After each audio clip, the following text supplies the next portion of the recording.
Con la riforma degli appalti, l'accordo da 113 milioni con lo Stato e la norma che sblocca i fondi per i trasporti, l'Assemblea regionale siciliana ha iniziato e poi rinviato i lavori ad altra data. Dopo una lunga maratona e molta tensione, l'ARS approva il collegato, la finanziaria bis, in attesa da mesi al Parlamento regionale. Soddisfatto fra tutti l'assessore alle infrastrutture Marco Falcone per l'approvazione della legge che consentirà di eliminare i ribassi anomali dando nuovo impulso e più ordine alle gare pubbliche, a maggior tutela di trasparenza e libera concorrenza.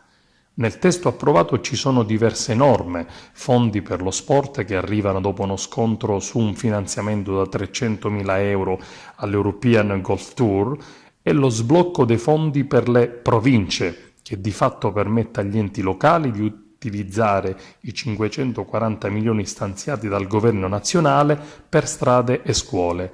La ripartizione dei 113 milioni derivanti dall'accordo con lo Stato sullo spalma debiti e il via al rifinanziamento del trasporto pubblico locale.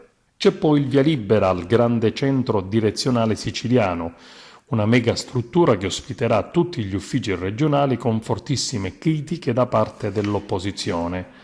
Non c'è nella legge il mega concorso per le assunzioni alla regione proposto con un emendamento aggiuntivo dall'assessore alla funzione pubblica Bernadette Grasso.